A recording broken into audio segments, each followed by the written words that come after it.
Thanks for watching.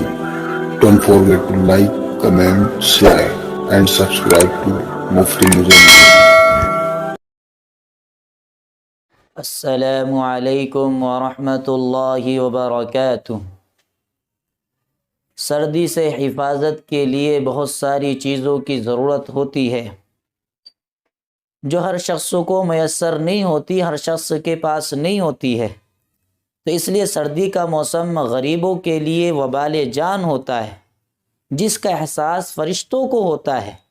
چنانچہ ایک حدیث میں حضور اکرم صلی اللہ علیہ وسلم نے ارشاد فرمایا، چونکہ فقراء مؤمنین پر سردی کا موسم بھاری گزرتا ہے، اس لیے فرشتے سردی کے جانے سے خوش ہوتے ہیں۔ جب سردی چلی جاتی ہے تو فرشتوں کو خوشی ہوتی ہے سردی کے جانے سے، کیونکہ فقراء مؤمنین پر سردی کا زمانہ، سردی کا موسم یہ بہت بھاری گزرتا ہے۔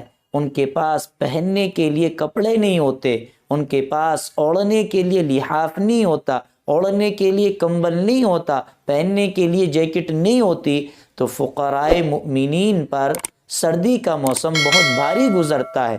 اس لیے سردی کے موسم میں ہم اپنے آس پاس کے غریبوں کا خیال رکھیں کہ کوئی غریب رہتا ہے ہمارے پڑوس میں، یا کوئی رشتہ دار میں غریب ہے اور اس کے پاس سردی کے سامان نہیں ہے، سردی کی ضرورت جو ہے جیکٹ نہیں ہے، اس کے پاس کمبل نہیں ہے، لحاف نہیں ہے، تو ہم اس کی ضرورت کو پورا کر دیں۔ اللہ تبارک و تعالی کسی کی ضرورت کو کوئی آدمی پورا کرتا ہے تو اللہ اس کی ضرورتوں کو بھی پورا فرماتا ہے۔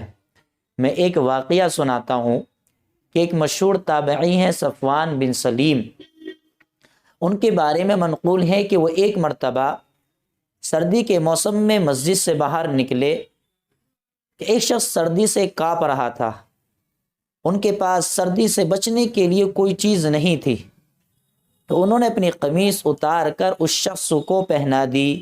اسی رات ملک شام میں ایک شخص نے خواب دیکھ لیا کہ صفوان بن سلیم نے اپنی قمیص جو دوسرے کو صدقہ کی ہے، اللہ نے اس کی وجہ سے صفوان بن سلیم کو جنت کے اندر داخل کر دیا۔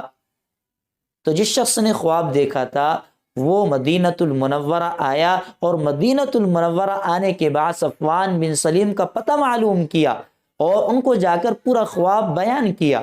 تو صفوان بن سلیم نے ایک ایسے شخص کی جو محتاج تھا، ضرورت مند تھا، سردی میں اس کے پاس پہننے کے لیے کپڑے نہیں تھے اور وہ کانپ رہا تھا، اس کی مدد کر دی اپنی قمیص کے ذریعے، اللہ نے اس کو جنت کے اندر داخل فرما دیا۔ اللہ ہم سب کو عمل کی توفیق عطا فرمائے اور غریبوں کی سردی کے موسم میں مدد کرنے کی توفیق عطا فرمائے، آمین۔